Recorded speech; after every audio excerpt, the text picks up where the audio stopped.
세상에서 재미있는 구경 세 가지가 있습니다. 아시는 분은 아시겠죠? 뉴스바라는데 첫 번째 뭐일 것 같아요? 싸움 구경. 싸움 구경이 제일 재밌다고 그래요. 사람들이 흔히. 두 번째는 불구경이죠. 불구경이 재밌다고 그럽니다. 보통. 세 번째는 결혼식장 구경이에요. 결혼식장. 그래서 결혼식장 가면은 재밌죠. 젊은 친구들은 더 할 겁니다. 저의 결혼할 때는 안 그랬는데 요즘 젊은 친구들이 결혼할 때는 계절도 상관없고 뭐 요일도 상관없고 시간대도 상관없이 자유롭게 결혼식 날을 잡더라고요. 그게 이제 자유롭게 그렇게 하는 것 같아요. 그런데 결혼한 사람들은 알지만 군대와 결혼식은 두 번 할 게 아니더라고요. 남자들은 이해가 될 거예요. 두 번 군대 가려면 안 갈 겁니다. 결혼식도 재미있게 한 분들이 그렇게 많지 않을 거예요. 결혼식 때 얼마나 신경 쓰고 막 괴롭습니까? 싸우기도 하고, 그래가지고 이제 실은 뭐 결혼해야 되는데 그것 때문에 파혼하는 그런 분들도 있거든요. 그래서 결혼식은 두 번 할 게 또 아니에요, 보면. 근데 인도 같은 나라에는 결혼식 축제를 일주일 넘게도 한다 그래요. 그러니까 뭐 집안 뭐 진짜 막 기둥 다 뿌려 이제 다 뽑히는 거죠. 그런 있다고 그래요. 근데 나라마다 결혼 풍습은 다 다르지만 유대인의 결혼 풍습은 우리나라하고 완전히 또 다릅니다. 그리고 우리 정서로는 이해 못할 부분들이 있어요. 그러나 유대인의 결혼 풍습은 예수 믿는 우리에게는 아주 중요한 깊은 영적 의미가 있고, 신부된 우리, 신부된 우리는, 신부는 누구를 말합니까? 주님의 신부. 주님이 신랑이면 신부가 뭡니까? 교회입니다. 교회는 뭡니까? 믿는 자의 모임이니까 믿는 우리가 신부인 거죠. 신부된 어떤 그 우리와 또 신랑 되신 주님과의 관계를 또 우리의 장례를 계시하는 게 유대인의 결혼 풍습이에요. 그래서 이 부분을 좀 우리 성도분들이 좀 알고 있으면 좀 더 신앙에 좋은 어떤 기본이 될 거라고 좀 봅니다. 그럼 유대인의 결혼 풍습을 어떠한지 좀 살펴보려고 합니다. 이제 과정이 어떻게 되냐면, 먼저 남자가 결혼하기로 결심한 신부될 여자가 있으면 그 여자와 약혼식, 우리나라하고 비슷해요. 약혼식을 하러 신부될 여자의 집에 갑니다. 집에 가게 되는데, 이제 집에 가서 신부될 여자를 얻기 위해서 지창금이라는 것을 신부 아버지에게 건네줍니다. 신부 아버지에게 건네주는데 이 지창금은 꽤 많은 액수를 준다고 합니다. 그래서 사실은 그 중동이나 아프리카에 지창금이 없어서 결혼을 못하는 그런 일도 있다고 그래요. 그래서 이 지창금에 대해서 성경에 보면 창세기 29장 20절에 보면 야곱이 라헬을 얻기 위해서 7년 동안 그 집의 삼촌 라반의 집에서 일을 하게 됩니다. 그 일하는 7년의 세월과 일하는 그 모든 것들이 지창금이었던 거예요. 그 삼촌 라반에게 바치는 그게 성경에 기록 나와 있죠. 그런데 이 지창금의 의미는 신부를 신랑 될 자신에게 주는 것에 대하여 신부 아버지에게 주는 것이며, 또 동시에 약혼하다가 신랑 될 남자가 갑자기 죽으면 약혼한 신부 될 여자에게 보상 차원에서 주는 것이라고 합니다. 이 지창금이. 근데 여기서 왜 이야기하냐면 여기에 우리를 향한 영적 의미가 있습니다. 우리는 원래부터 마귀에 소속돼서 마귀의 종로를 타다가 지옥 갈 운명이지 않습니까, 우리가? 근데 지옥 갈 우리를 주님이 우리를 데려오기 위해서 마귀에게 그분의 피, 그분의 생명을 지불하셨다라는 것입니다. 그래서 그것이 예수님이 우리를 얻기 위한 마귀에게 지불하는 지창금이라는 것입니다.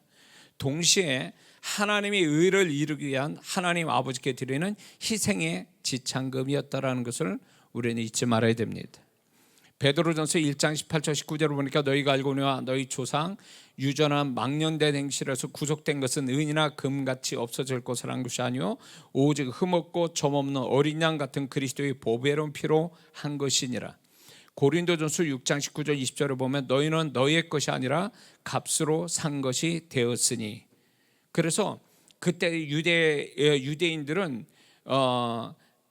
신랑 될 사람은 신부를 그냥 거저오는 게 아니라, 지금은 눈 맞으면 그냥 그냥 살잖아요. 결혼식 안 하고도 우리 한국엔. 그러나 그렇지 않다라는 거죠. 그쪽 유대인이나 중동 쪽이나 아프리카 쪽에는 반드시 지참금을 지불해야 되는 거죠, 신부 아버지한테. 그런데 우리 예수님께서 바로 우리를 위해서 마귀에게 그 피로 지참금을 지불하고, 또 하나님이 의를 이루어서 우리가 구원의 길을 하나님 아버지께 가는 길을 위해서 하나님 아버지께 희생의 지참금을 드린 것이 바로 이것을 상징하고 있다는 거죠.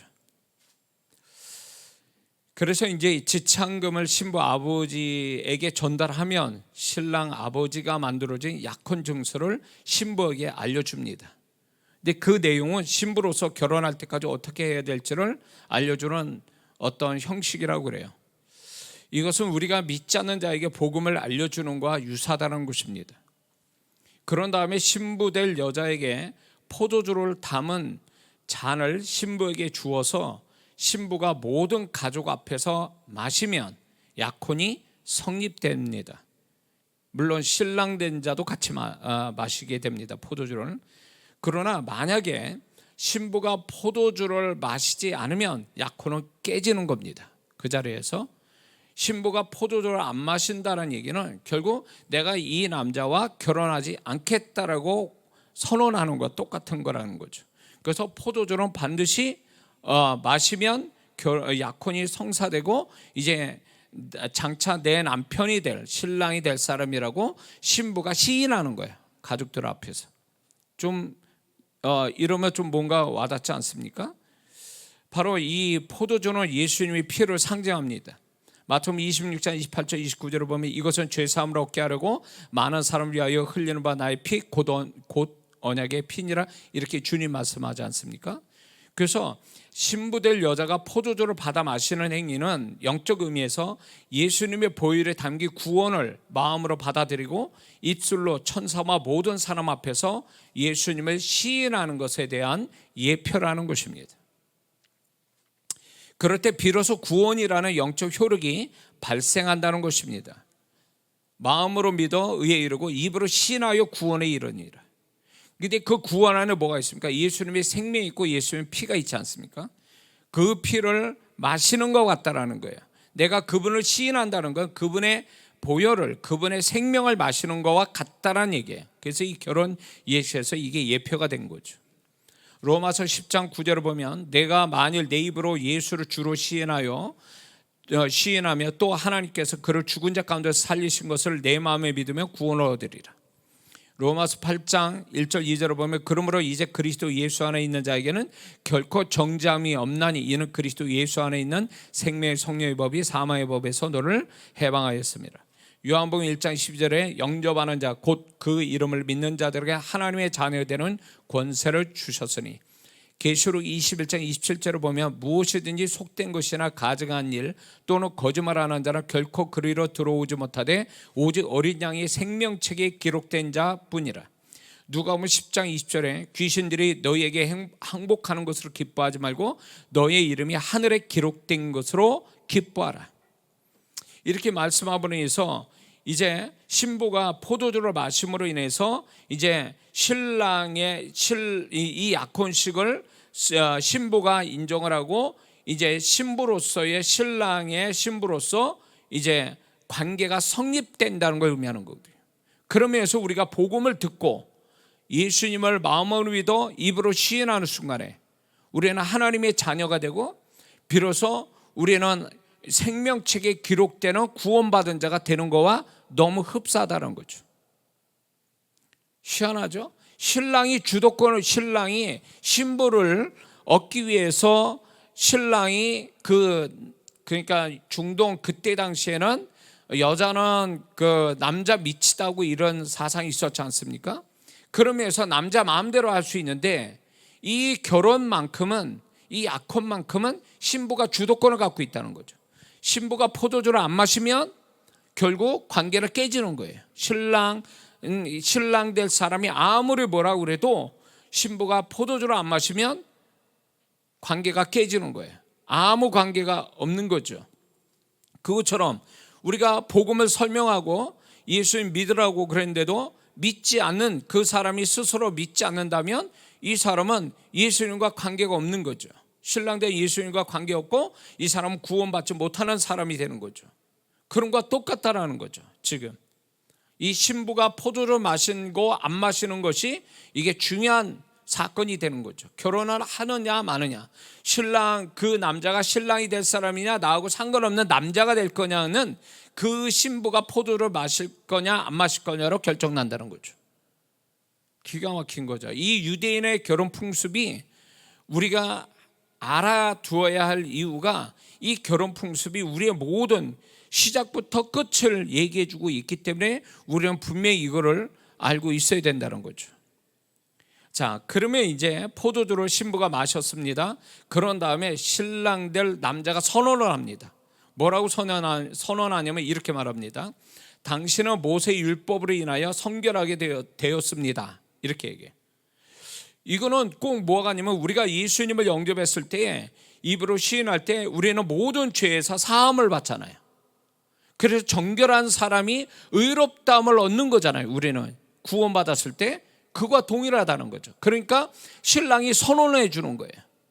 이제 당신은 모든 것에 성결하게 됐다. 왜? 성결한 결혼이 이루어지는 존재가 되기 때문에 그렇다는 거예요. 그래서 이제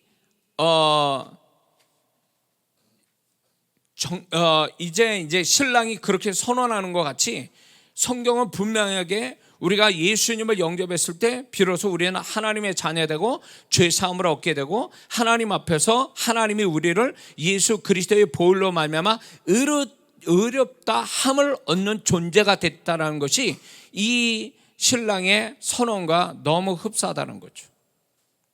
이해가 되시죠? 그러면서 그 다음에 이런 말을 해요.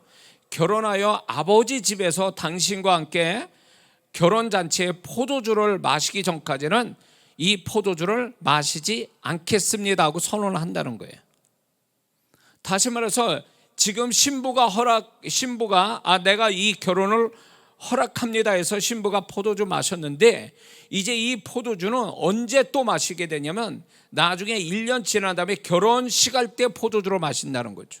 그래서 남자는 그렇게 얘기하는 거예요. 이제 내가 결혼할 때에까지는 포도주를 마시지 않겠다 이렇게 선언을 합니다. 그런데 예수님이 이런 말씀합니다. 마태복음 26장 29절에 너에게 이르노니 내가 포도나무에서 난 것을 이제부터 내 아버지의 나라에서 새 것으로 너희와 함께 마시는 날까지 마시지 아니하리라 하시니라.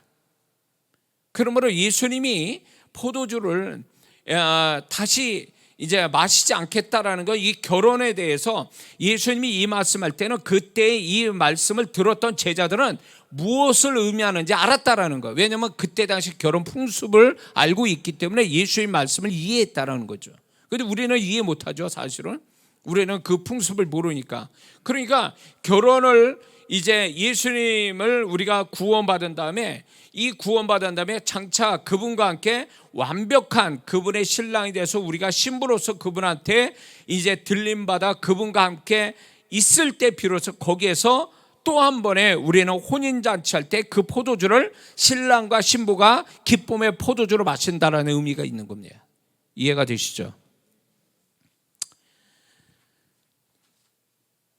그래서 우리가 이제 우리가 교회된 우리가 완전한 신부로서 들림받아 아버지 집에 와서 혼인잔치 할 때까지는 기쁨의 포도주를 마시지 않겠다, 그날을 기다리겠다라고 신랑이 선언을 하는 겁니다.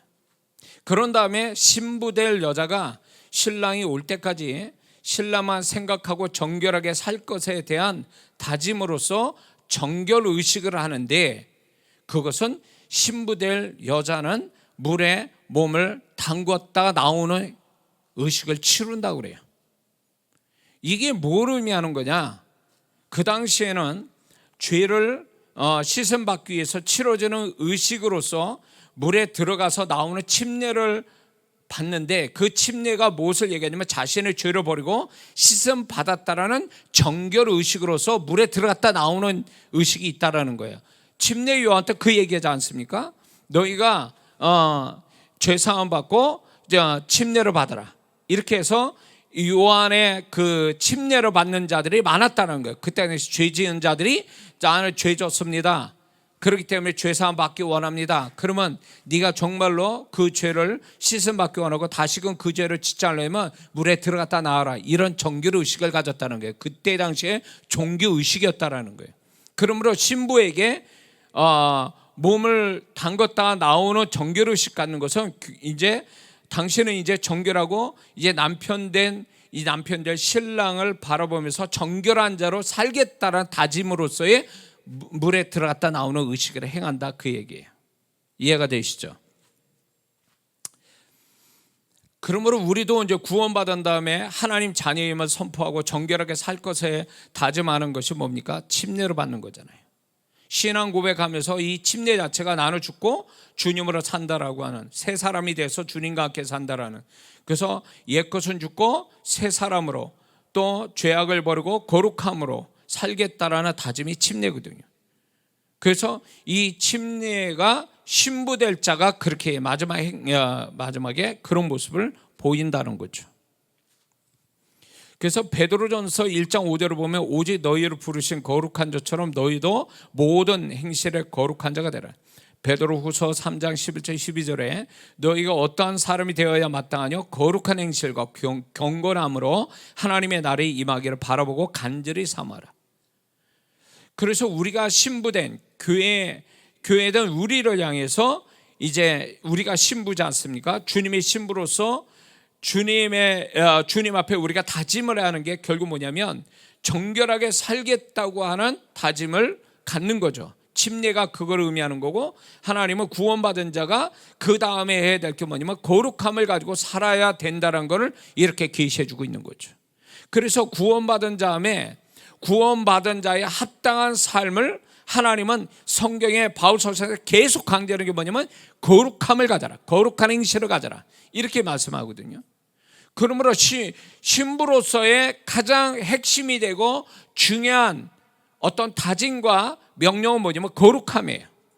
그래서 구원받은 자가 계속 나날이 갈수록 거룩함을 갖는 것이 신부로서의 신랑을 맞이할 만한 자격된 자의 신부의 모습을 갖는 거지, 구원받은 사람이 막 세상 사람처럼 막 그렇게 산다면 이미 그는 신부가 아니라는 거예요.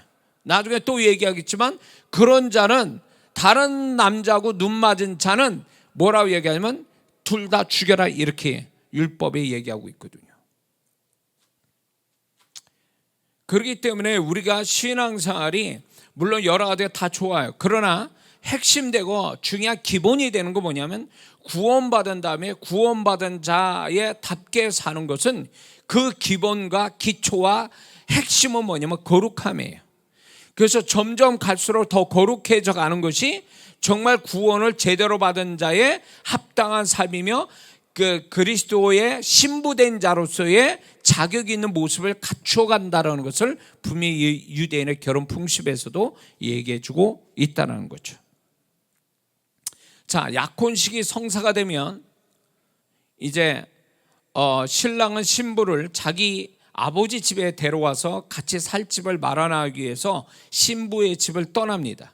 근데 어느 기간을 떠나냐면 약 1년간, 신랑은 약 1년간 신부 신혼집을 준비하여 다시 올 것을 약속하고 떠나간다고 그래요. 근데 예수님이 이런 말씀하셨습니다. 요한복음 14장 2절과 3절에 십자가 지시기 전에 내 아버지 집에 거할 것이 많도다. 그렇지 않으면 너에게 일렀으리라. 내가 너희를 위하여 처소를 예비하러 가노니 가서 너희를 위하여 처소를 예비하면 내가 다시 와서 너희를 내게로 영접하여 나 있는 곳에 너희도 있게 하리라. 이 말씀 왜 하시는 겁니까? 그분이 신랑으로서 우리를 구원받은 우리의 신부된 우리를 이제 유대인의, 그러니까 이 말씀을요 그때 당시 유대인들이나 제자들은 다 알아들었다라는 거예요. 이게 뭘 의미하는지. 결혼 풍습, 우리의 결혼 풍습을 가지고 비유로 이렇게 말씀해 주고 계시는구나, 이렇게 한 걸 알았다라는 거예요. 그래서 우리는 생소하거든요, 이 부분에. 그래서 이 말씀을 좀 이해할 필요가 그래서 있는 거예요. 그러니까 그분은 우리를 다시금 그분 앞에 데려오게, 구원받은 다음에 우리를 그분 앞에 정말 아버지 집에 따로 신혼집을 만드는 게 아니라 아버지 집에 신혼집을 만드는 거예요. 그러니까 예수님이 그 말씀하는 거예요. 내가 아버지 집에 거할 것이면토다. 그래서 처소로 예배하면, 신랑으로서 얘기하는 거예요. 예배하면 다시 와서 너희를 내게로 영접한다. 이게 신랑이 신부를 데리러 가는 어떤 모습을 얘기하는 거예요. 그래서 지금 또 우리의 신랑 되신 예수님은 우리가 이 땅에 대환란이 오기 전에, 교회가 휴거되기 될 때까지 우리의 살 집을 천국에서 지금 또 준비하고 계시는 것을 우리는 알아야 될 줄 믿습니다. 자, 그런데 신랑이 떠날 때 신랑이 신부에게 신랑 자신을 생각나게 하는 어떤 선물을 주고 간다고 그래요. 신부는 그 선물을 보면서 신랑을 생각하고 신랑 만날 날을 사모한다고 그래요. 어떤 선물을 주면서. 이것은 신부된 우리에게 신랑 되신 예수님이 이 땅을 떠나시기 전에 우리에게 주신 선물인데, 바로 그 선물이 뭐냐면 성령님이에요. 성령님. 요한복음 16장 7절에 내가 너희에게 실상을 말하노니 내가 떠나는 것이 너희에게 유익이라. 내가 떠나가지 아니하면 보혜사 너희에게 오시지 아니할 것이요 가면 내가 그를 너희에게 보내리니. 요한복음 16장 13절 14절을 보면 진리의 성령이 오시면 그가 너희를 모든 진리 가운데 인도하시리니 그가 자의로 말하지 않고 오직 듣는 것을 말하시면 장래를 너희에게 알리시리라. 그가 내 영광을 나타내리니 내 것을 가지고 너희에게 알리겠습니다. 성령께서 하시는 역할이 뭐냐면 결국 예수님을 생각나게 만들고 예수님과 접속하게 만들고 예수님 것을 덧입게 만드는 그 사역이 성령님의 원래 그분의 사역이 바로 이거예요. 은사나 능력은 부차적인 거고, 성령님이 우리에게 오신 것은 예수님을 생각나게 하는 거예요. 예수님과 교통하게 만드는 거예요. 예수님 것을 덧입게 만드는 그 사역이 성령님의 원래 사역이라는 거죠. 바로 그거예요. 이 신랑이 신부에게 어떤 선물을 줘서 신랑을 기억하게 만드는 것처럼 예수님이 가심으로 우리에게 성령님을 보내주셔서 성령님을 통해서 예수님과 늘 붙어 살게, 예수님이 기억하게, 예수님에서 살게 만들어주는 이 선물 같은 분이 바로 성령님이시라는 거죠. 이해가 되십니까? 또한 사도행전 2장 38절을 보면 베드로가 가로되 너희가 회개하여 각각 예수 그리스도의 이름으로 침례를 받고 죄사함을 얻으라. 그리하면 성령을 선물로 받으리니. 고린도후서 1장 22절을 보니까 그가 또한 우리에게 인치시고 보증으로 성령을 우리의 마음에 주셨느니라. 그러므로 성령님은 구원 다음에 온 우리에게 두 번째 큰 선물이라는 거죠. 그 성령님이 우리에게 오신 게, 이 성령님을 통해서 우리는 예수님을 더 생각하고 예수님께 가까이 갈 수 있고 예수님과 교통하고 예수님 것으로 덧입어서 예수님으로 행복한 삶을 산다는 거죠. 이 신부가 신랑은 눈에 보지 않았지만 1년 동안 못 보지만 신랑이 준 그 귀한 선물을 통해서 신랑을 생각하면서 신랑을 그리워하고 신랑을 더 사랑하게 하고 신랑을 더 그 선물을 보면서 볼 때마다 신랑이 떠오르니까 기쁘고 이런 거예요. 이게 얼마나 기가 막힙니까? 그러니까 예수님이 말씀하는 것들이 결국 이렇게 보면 그때 당시의 결혼 풍습을 가지고 얘기를 하고 계시는 거예요. 그러니까 우리에게는 생소하게 들리지만 그들은 너무 쉽게 알아듣는 거예요. 그 풍습이 늘 있어온, 다 아는 결혼 풍습이니까. 자, 신랑 될 사람이 이제 떠나가면 어떻게 되냐. 1년 동안 신부는 신랑 만날 그날을 준비하며 기다리며 살아가게 됩니다. 무엇을 준비하냐면 웨딩 드레스를 웨딩 드레스, 그때 당시에 웨딩 드레스죠. 웨딩 드레스인 세마포로 준비하고 신부로서 순결함을 지키기 위해서 기다리고 순결함을 지키는 어떤 삶을 산다는 거죠. 그래서 하나님의 이걸 통해서 하나님은 구원받은 신부된 우리에게 원하시는 것이 있는데, 그게 뭐냐면 고린도후서 11장 2절을 보니까 내가 하나님의 열심으로 너희를 위하여 열심 내노니 내가 너희를 정결한 처녀로 한 남편인 그리스도께 드리려고 중매함이라, 이렇게 말씀하고 있고, 계시록 19장 7절 8절을 보니까 어린 양의 혼인 기약이 이르렀고 그 아내, 교회를 얘기하는 거예요. 그 아내가 예비되었으니 그에게 허락하사 빛나고 깨끗한 세마포를 입게 하셨은즉 이 세마포는 성도들의 옳은 행실이로다 하더라, 이렇게. 그래서 만약에 신부될 사람이 정결함을 지키지 못하면 신명기 22장에서 22장 23절 24절에서는 무슨 내용이 나냐면, 약혼한 처녀가 다른 남자를 좋아하게 돼서 정결함을 지키지 못하면 율법에 뭐라 하면 그 남자와 그 여자를 같이 죽이라고 그랬어요. 같이 죽이라. 이거는 신부로서 자결 미달릴 뿐만 아니라 죽임을 당하는 비극을 갖게 된다는 것을 선언하고 있는 거죠, 율법에서. 그래서 우리가 세상과 짝하고 죄를 밥 먹듯이 하면서 살게 되면 그것은 정결하지 못한 처녀와 같기 때문에 신부로서의 자격 미달이 된다는 것입니다. 자, 여기서 한 가지 우리가 더 명확하게 짚고 넘어가야 될 게 뭐냐면, 예수님이, 자 이제 12월 달에 예수님 오십니다. 예수님 오신 걸 우리가 이제 축하하고 경배합니다. 예수님이 왜 오신 거예요? 그분은 한 가지예요. 우리를 스스로 지은 죄를 스스로 해결할 수 없으니까 죄의 사함을 주시기 위해서 희생제물로 이 땅에 오신 분이잖아요. 죄 없으신 분이 와서 죄 없으신 그분이 우리의 하나님 아버지 앞에 희생제물이 되시고 마귀한테 우리를 데려오기 위한 지참금으로서의 그 피와 생명을 십자가에서 나타내신 거잖아요. 믿습니까? 그러니까 오로지 창세기부터 해서 예수님의 죽으심까지가 뭘 얘기하고 있냐면 죄를 얘기하고 있다고. 죄 때문에 홀로 독생하신 성자 예수님이 이 땅에 오시는 그 엄청난 사건의 핵심은 뭐냐면 죄 때문에 오신 거예요. 그래서 죄로 말미암아 우리가 스스로 해결 못해서 지옥 갈 수밖에 없는데, 예수님이 희생제물이 돼서 그분 때문에 우리가 죄사함을 받고 하나님의 의를 채워서 우리는 천국 갈 하나님의 자녀되고 하나님 나라에 갈 수 있는 자격된 자를 만들어 주신 거 아니냐 말이에요. 그렇기 때문에 그걸로 말미암아 우리가 구원받아 예수 그리스도의 신부가 됐다면, 신부는 결국은 무엇이 신부입니까? 재주가 있고 능력이 있고 열심이 있고 이뻐서 신부가 되는 게 아니라는 거예요. 이 성경에서 말하는 유대인의 신부는 한 가지밖에 없어요. 순결함이에요. 정결함이라고. 정결함이 없으면 신부가 아닌 거예요. 구원받은 우리가 정결함이 없으면 아무리 은사 있고 능력 있고 열심히 있고 아무리 그래도 소용이 없는 거예요. 그거는 의미가 없는 거예요. 그거는 하나님 앞에서.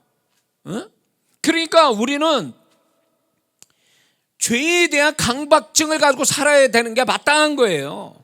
죄에 대한 결벽증을 가지고 사는 게 마땅하단 말이에요.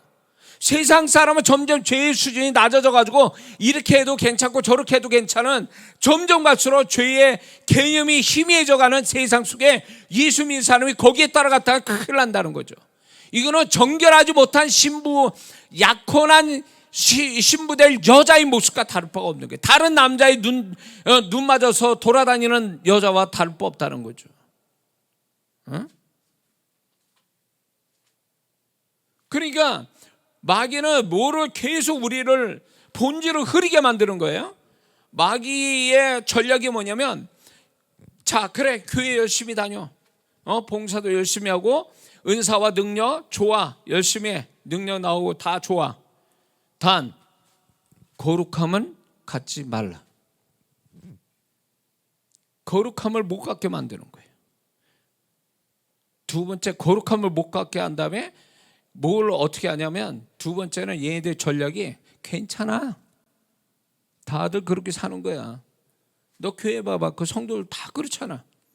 그러면서 계속 성도들을 다른 타락한 성도들면서 괜찮아. 다 구원받은 거야. 천국 가. 다. 이런 식으로 마귀는 우리를 착각하게 만들죠. 오해하게 만들죠.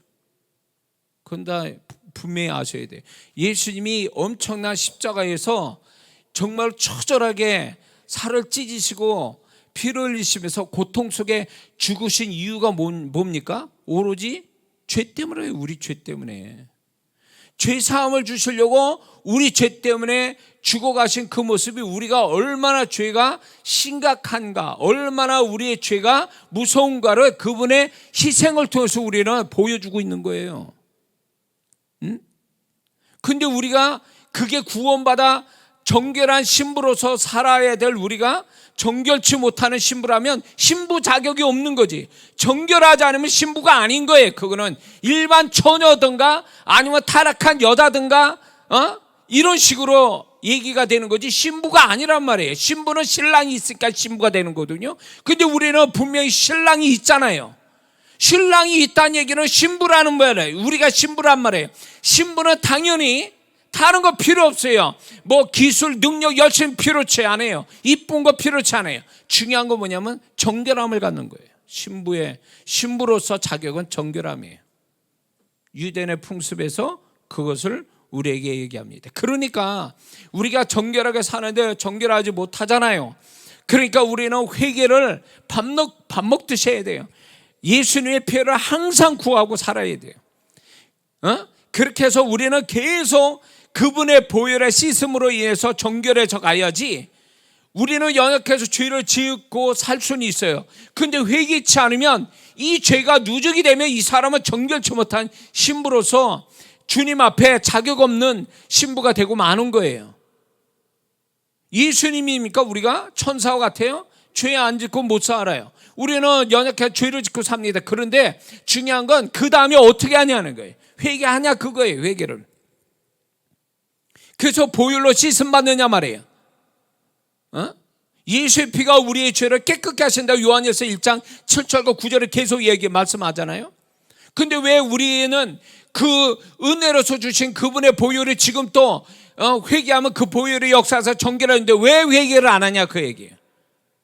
회개를 왜 안 하는 거예요? 이게 마귀의 전략에 이미 넘어간 거예요. 괜찮아 이 정도 하나님 다 봐주셔. 누가 그래요? 결국 우리는 왜 이 유대인의 결혼 풍습을 제가 말씀을 드리냐면 주님 오심이 너무 가까운 세대에 우리 살고 있단 말이에요 지금. 그러면 죽어서 구원받아 천국 가는 거하고 다른 차원이라고요. 주님이 공중으로 재림해서 우리가 그분을 공중에서 만나는 이 휴거 사건은 이거는 구원받아 죽어서 천국 가는 문제하고 다른 거예요. 왜냐하면 그분이 오시는 건 신랑으로 오시는 거고 우리가 그분한테 들림받는 거는 신부로서 들림받기 때문에 그런 거예요. 그러면 신부로서 들림받을 자가 되면 신부로서의 합당한 자격이 주어져 있어야 그분 앞에 신부로서 들림받지, 정결치 못한 신부는 결국 들림받지 못한다는 얘기가 되는 거예요. 그러니까 이거는 차라리 들림받지 못하면 그 전에 주님 오시기 전에 그냥 생명 다해서 죽어서 천국 가는 게 차라리 나아요. 들림받지 못하면 여러분들이 이제 언젠가 제가 계시록을 내년에는 그렇게 그 얘기를 좀 하고 싶은데 하도 이상한 소리들을 해가지고 이상한 말들을 하는 사람 많아가지고 이제 저도 이제 그거를 좀 정리를 해서 얘기를 좀 하고 싶은데 그 사람들 미혹하고 말이에요. 겁주고 그리고 또 이상한 성경에 이상하게 해석해가지고 성도들을 이상하게 끌고 가는 이런 사람들을 이런 사람들 때문에 저도 이제 그걸 준비해서 좀 얘기하고 싶은데 주님이 정말로 오실 때에 정말 휴거 사건이 생겨 교회의 휴거거든요. 이거는 교회의 휴거가 있는 다음에 대환란 7년 대환란이 3년 반 3년 반으로 나뉘어서 대환란이 옵니다. 그때 이제 적그리스도가 나타난다고 얘기합니다. 어쩌면 지금 우리가 알지 못하는 적그리스도는 지금 우리는 알고 있는데 아직 그 사람이 적그리스도라는 걸 우리가 알지 못할 수도 있어요. 그 사람이 나타났는데도 불구하고 지금 준비하고 있는데, 그러나 교회로서 들림받는 그때까지도 우리는 적그리스도가 나오는지 모를 거예요. 그러나 이 땅에 남아있는 자들은 적그리스도가, 성경에 말한 적그리스도가 누군지를 알아본다는 거죠. 알아보는 사람은 들림받지 못한 자예요.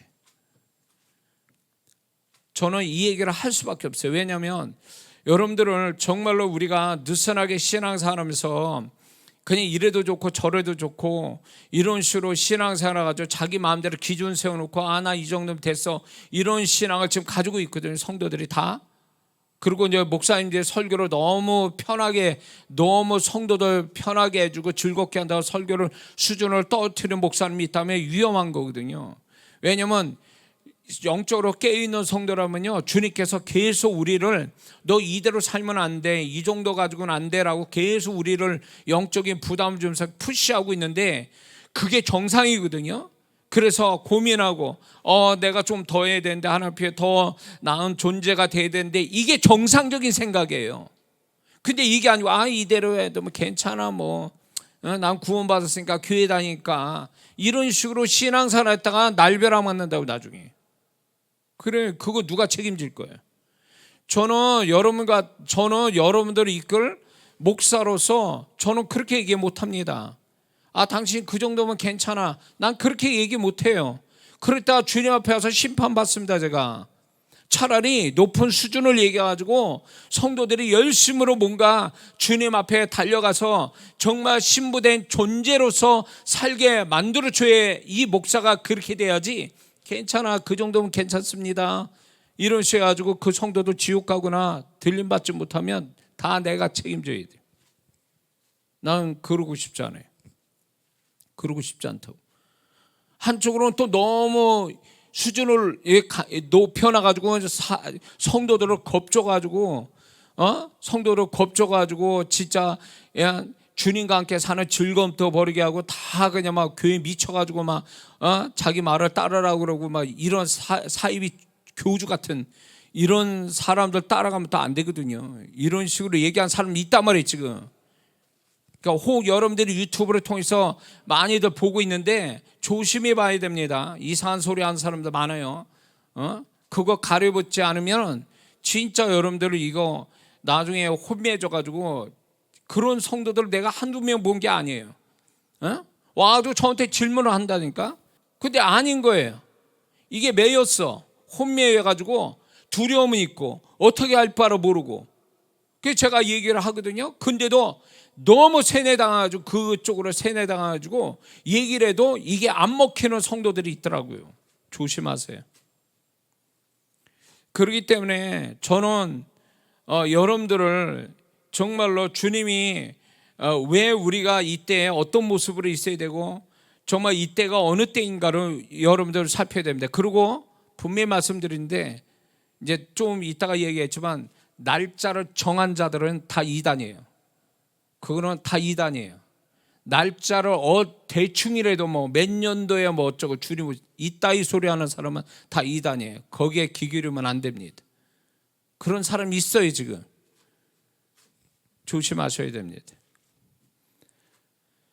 자, 신부가 신랑이 올 때까지 준비하는 게 웨딩드레스인 세마포로 준비하는 거예요. 근데 세마포 뭐라고 합니까? 성도들의 오른행실이라고 그랬어요. 그러므로 실제로 그때 유대인들의 결혼 풍습에는 세마포를 만들어야 돼요. 여자가 신부 될 사람이. 그런데 하나님 뭐라 하냐면 그 세마포는 오른행실이다. 그러므로 신부된 자가 정결한 행위를 가지고 사는 것이 합당한 신부로서의 모습이라는 걸 이 세마포로 얘기해 주고 있다는 거죠. 그래서 신랑이 올 쯤 되면 아예 세마포를 입고 선잠을 잔다고 그래요.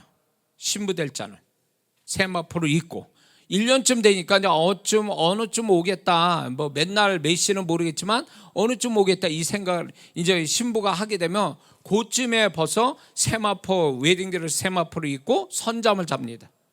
그래서 데살로니가전서 5장 6절에 이렇게 하나님 말씀합니다. 그러므로 우리는 다른 이들과 같이 자지 말고 오직 깨어 정신을 차릴지라.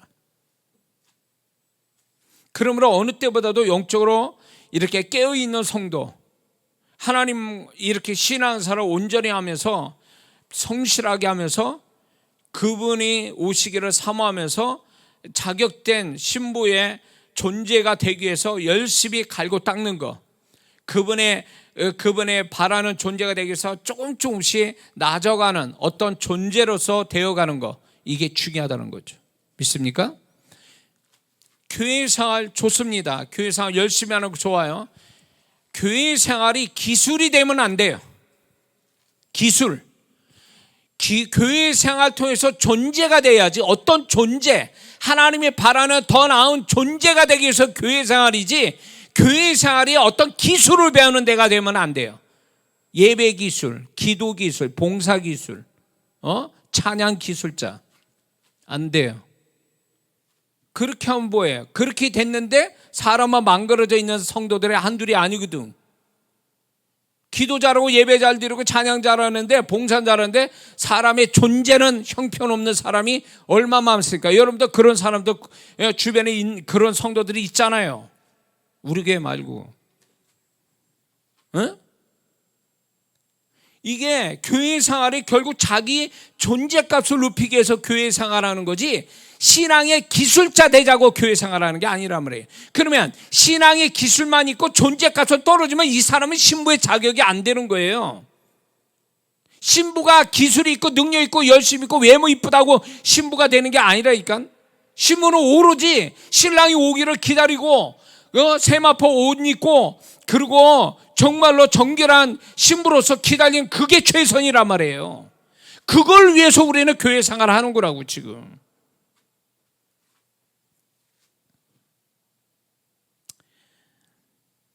그래서 이제 신랑이 신부를 데리러 옵니다. 근데 신랑이 신부 집에 올 때가 언제인지 아무도 모르고 오직 신랑 아버지만 알고 있다라는 거예요. 우리의 결혼 풍습과 다르죠.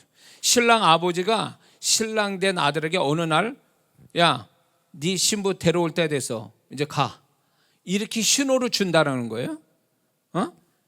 그래서 신랑은 비로소 그때 아버지가 명령한 그때에 비로소 신부를 데리러 갑니다. 근데 마태복음 24장 36절에 예수님이 이런 말씀합니다. 그러나 그날과 그때는 아무도 모르나니 하늘의 천사들도 모르고 아들도 모르고 오직 아버지만 아시느니라. 예수님도 모르는 게 있으시다는 거예요. 뭐? 이 땅에 내려오실 공중으로 재림할 그날을 모르신다는 거예요. 왜? 아버지만 아신다. 이게 결혼 풍습에서 나오는 얘기예요. 신랑도 몰라요. 언제 신부집을 데려갈지. 아버지가 명령을 줘야 그때 아는 거예요. 그때 안다는 거죠.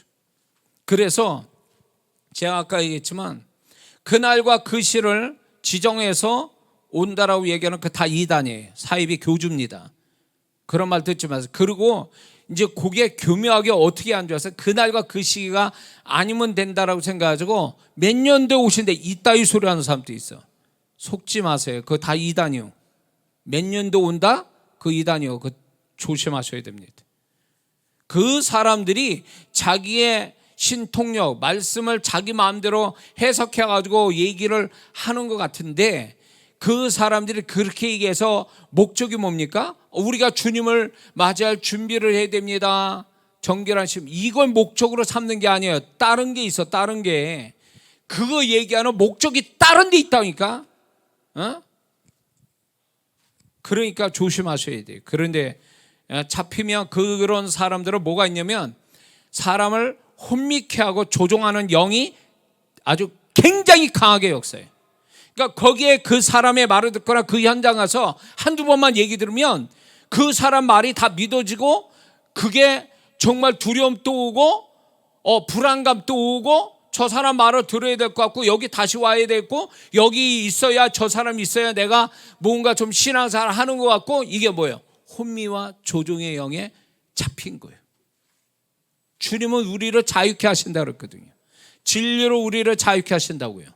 예수님은 우리를 모든 데서 자유케 하는데 그런 사람들은 우리를 억압하고 조종하고 혼미하게 만들어요.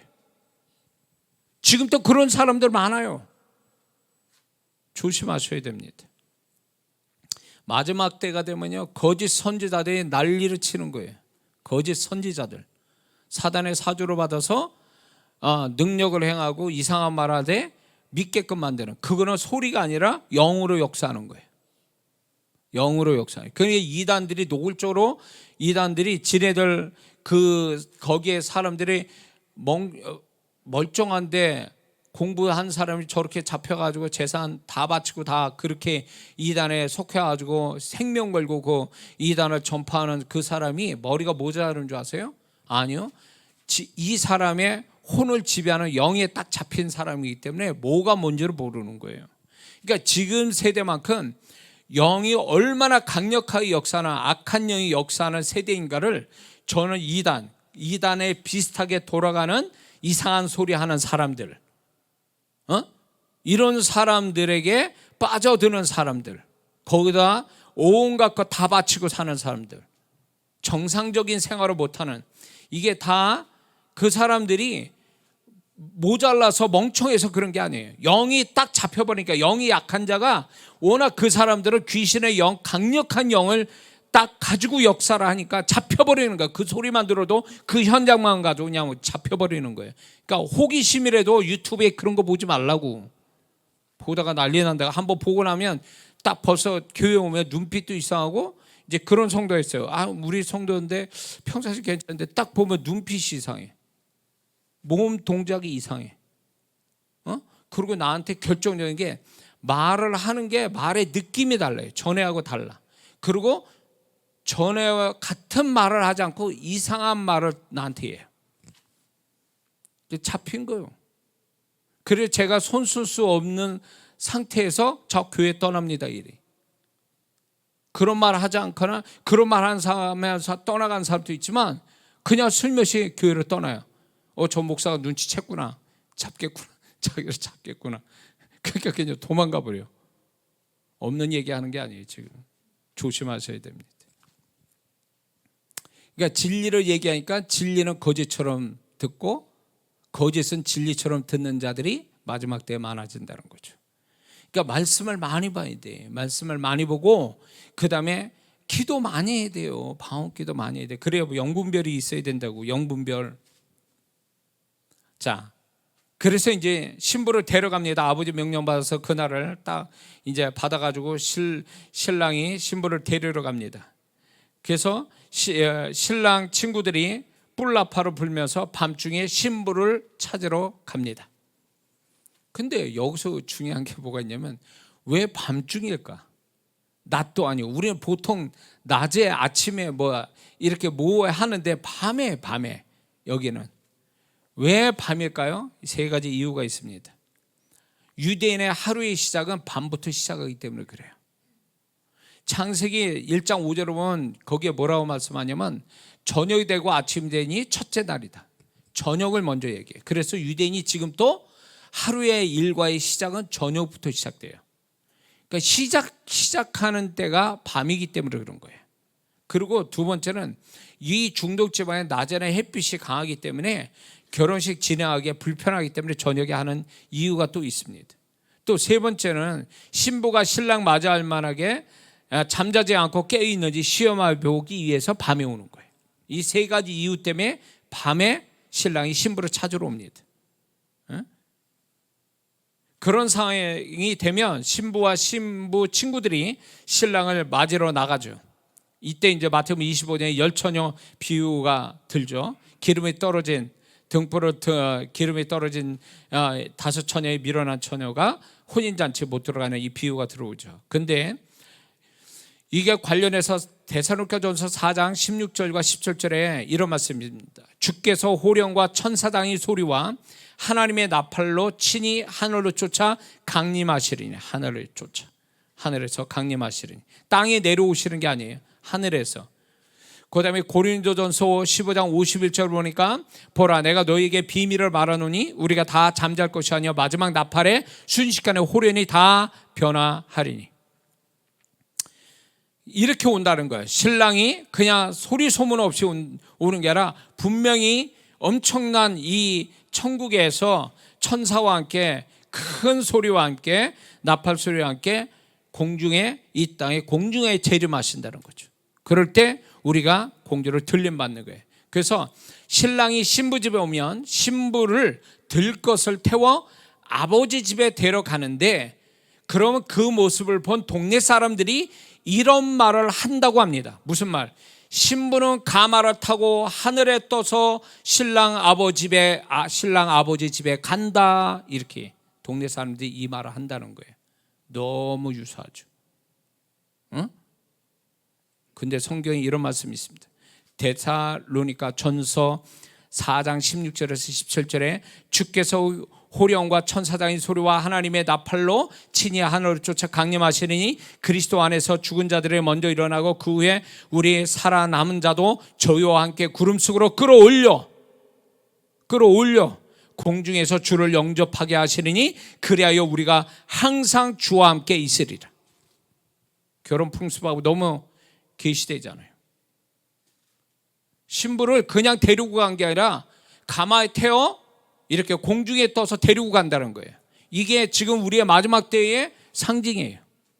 우리가 이렇게 된다는 거예요. 호련히 변화되어 주님을 공중에서 만났는데 전 세계적인 일이 될 거라는 거죠. 그래서 그때 전 세계 혼란이 올 거예요. 그러나 시간이 지나면 잠잠해질 거예요. 그리고 나름대로 변명과 모든 합리화시키기 위해서 얘기를 할 겁니다. 세상 사람은 더 믿는 자도 그렇게 얘기할 거예요. 그러고 나서 대환란 7년이 이제 시작되는 겁니다. 적그리스도가 나오고. 이게 제가 얘기하는 게 아니에요. 이건 모든 보편적인 복음주의자들이 얘기하고 성경이 얘기하고 있는 것을 얘기하는 겁니다. 그래서 신부를 그렇게 가마에 태워서 아버지 집에 들어갑니다. 가게 되면 신랑이 준비한 신혼방에 7일 동안 신랑과 함께 있게 됩니다. 그때 신부는 외부에 공개되지 않습니다. 감춰지게 있는 거죠. 그래서 창세기 20권의 25절에서 27절을 보면 야곱의 결혼이 속아서 자기가 원했던 라헬이 아니고 첫째 딸 레아와 결혼을 합니다. 그런데 거기서 뭐라냐면 라반이, 그러니까 소위 말하면 장인어른 되는 거죠. 라반이 7일을 채우라 이렇게 말한다는 거예요. 왜? 신혼방에서 7일은 머물러 있어야 된다는 거예요. 이게 그때 유대인의 풍습이라는 거죠. 7일을 머문다는 거예요. 그리고 7일차 돼서 비로소 공개적으로 신부가 나타나고, 신부가 나타나면 모든 사람 불러 결혼 예식 만찬이 시작되는 거예요. 그래서 이게 계시록 19장에서 나옵니다. 계시록 19장 9절을 보니까 천사가 내게 말하기를 기록하라. 어린 양의 혼인잔치에 청함을 입은 자들이 복이 있도다.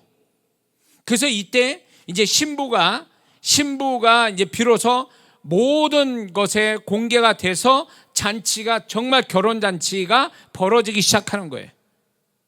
그래서 결혼 예식 어떤 그 만찬이 끝난 다음에 그때부터 정식 부부로 죽을 때까지 함께 사는 게 유대인의 결혼 풍습인데, 이게 장차 신부될 교회가 들림받고 주님과 함께 있을 때 이 땅에는 7년 대환란을 통과하게 되는 거죠. 이 땅에는 대환란 7년이 통과하지만 하늘에서는 7년 동안 신부된 우리와 들림받은 우리와 그 다음에 신랑 되신 예수님의 혼인잔치가 7년 동안 벌어지는 거예요. 천국에서는 7년 동안 천국잔치가 벌어지고 혼인잔치가, 이 땅에는 반대로 7년 대환란 마귀가 적그리스도와 함께 이 땅을 환란을 뒤집어 엎는 날이 7년 동안 진행이 되는 겁니다. 그런 다음에 그 후에 7년이 지난 다음에 우리는 부활된 몸을 입고 이 땅에 내려와 주님과 함께 1000년 동안 세계를 통치하는 이제 그런 때가 온다는 거죠. 7년 대환란이 지나가면 이제 부활해서 이제 죽은 자가 부활하고 또 죽음을 맛보지 않고 들림받은 신부된 자들이 다시금 주님과 함께 이 땅에 내려와서 지상 청년 왕국이 시작된다는 거예요. 주님을 왕으로 모시고 이제 그때 이제 이 땅에서 수고한 자들, 주를 위해서 살았던 자들이 이제 그 수고의 양에 따라서 나라를 다스리고 그리고 지역을 다스리는 그런 상을 받는 어떤 지도자가 되는 그런 그때가 온다라는 거죠. 1000년 동안을. 이게 계시록에 나온 시간별의 역사예요. 그런데 지금 우리가 이 결혼 예식을 통해서 분명하게 우리가 이 유대인의 결혼 풍습을 통해서 우리가 어떻게 있어야 되고 마지막 때 우리가 어떻게 벌어지고 어떤 모습이 있어야 될지를 유대인의 결혼 풍습에서 우리에게 계시해주고 있다는 걸 우리는 잊지 말아야 될 줄 믿습니다. 그래서 우리는 지금 주님이 신랑으로 이 땅에 이 공주로 재림하실 때 우리는 신부로서 들림받는다. 그때가 지금 가까이 왔다. 우리는 그때가 언제인지 몰라도 저는 솔직히 말해서 제가 죽은 다음에 나이 먹어서 죽은 다음에 그 일이 벌어질 거라고 나는 생각을 했지만 어쩌면 그게 아닐 수도 있겠구나. 제가 살아있는 동안에 이 일이 이루어질 수도 있겠구나 이런 생각을 갖습니다. 그리고 모두 다 성경을 좀 아는 사람들, 시대로 영분별 하는 사람들은 똑같이 얘기하죠. 이때만큼 이 주님의 오심에 대한 징조가 이것만큼 잘 맞아떨어진 세대가 없었다고요. 그렇기 때문에 우리는 너무 가까이 주님의 오심이 가까운 이때에 우리는 그냥 교회 다니는 사람 그거 가지고 살면 안 된다는 거죠. 교회만 다니는 사람 그게 아니에요. 구원받아서 교회만 다니는 사람으로 인정받으면 안 되고 세상 사람을 때 저 교회 다니네 이런 식으로 인정받아서는 안 된다는 거예요. 우리는 이제 교회 다니는 사람이 아니라 주님의 신랑 되신 주님 앞에 신부로서 살아간다는 의식을 가져야 된다는 거죠. 신부의 의식. 성경에서 말하는 신부의 모습, 신부의 존재로 살아가기를 결심하고 애쓰지 않는 한 우리가 어쩌면 이렇게 하는 것들이 다 헛수가 될 수도 있어요. 물론 들림 못 받는다서 그 사람 구원을 잃은 건 아니지만 들림 못 받으면 순교로서 구원을 받을 수밖에 없는 세대가 옵니다. 그때 당시에는 성경이 말한 대로. 그러니까 우리는 주님 오실 때 정말 신부의 존재가 잘 갖춰져서 주님 오실 날 순간에 들림받아 주님과 함께 사는 이 영광스러운 2000년 세대 동안 초대교회 성도부터 지금까지 온 모든 성도들이 사모했던 그날, 여호와의 날, 하나님의 날, 이 날을 사모하고 온 것이 어쩌면 우리가 그 영광을 볼 수 있는, 그 영광을 찾아올 수 있는 세대가 될 수 있다는 거죠. 근데 그 영광을 취하는 자는 영원토록 복이지만 그 영광을 갖지 못한 자는 어쩌면 영원히 구원을 잃을 수도 있고 환난을 통과해야 되는 불행을 또 만날 수도 있다는 거죠. 이거는 목사고 뭐 사모고 뭐 집사고 권사고 장로고 소용없어요. 주님 앞에서 모두 다 주님이 기뻐하는 존재로서 그분의 신부에 합당한 자로서 준비되어 가는 거. 이거는 뭐 옆 사람 볼 거 없어요. 나만 그냥 내가 그분 앞에서 그렇게 되기를 몸부림치지 않으면 안 되는 세대가 됐다는 걸 우리는 알아야 될 줄 믿습니다. 그래서 우리 스스로가 수준을 낮추지 마세요. 이 정도면 됐다? 아니요. 분명히 주님이 구원받을 자도 미리 준비해서 구원시키기도 하지만 주님이 오실 날 신부로 들림받을 자를 지금부터 준비해 가신다는 거예요. 믿습니까? 신부 될 자를 지금부터 준비되어 가게 하신다니까요. 뭘로 그걸 알 수 있냐? 정말 신부 될 자라면 주님께서 반드시 너 이대로 있으면 안 돼. 너 좀 더 신부답게 너 그 모습을 가지고 살아야 돼 라고 하면서 계속 우리를 푸시할 때 그걸 통해서 정말로 마음의 부담을, 영적인 부담을 갖고 근심을 가지고 그분 앞에 좀 더 그분 앞에 바라시는 어떤 마음, 어떤 존재가 되려고 몸부림치며 그 사람이 어쩌면 합격선에 들어가는 신부가 될 수도 있습니다. 근데 불행한 것은 교회를 다니는데도 우리 성도들은 그래도 들을 게 있고 이렇게 이 목사가 이런 얘기해도 다 이제 나름대로 이렇게 좀 말씀을 잘 듣는 성도 있지만 어떤 성도는요, 목사님 얘기하세요. 나는 나대로 갈 테니까. 내가 알아서 할 테니까. 뭐 이런 성도들이 있어요. 그러니까 너무 이제 여유로운 이런 사람은 주님을 소통하며 사는 자가 결코 아니에요. 주님을 늘 만나는 사람은 이렇게 할 수가 없어요. 성령님이 그 사람한테 임재하고 성령님이 그 사람한테 사역하고 계신다면 이런 생각을 가질 수가 없다라는 거예요. 절대로 그럴 수 없어요. 적어도 제가 신앙생활 할 때에 적어도 성령님이 그렇게 방치해 주지 않는다라는 거예요. 방치하는 성도라면 이미 끝난 거예요. 이미 그 성도는 이미 버린 거와 같다 그 얘기예요. 저 세상 속에 들어가 있는 성도들은 이미 버린 자들이에요.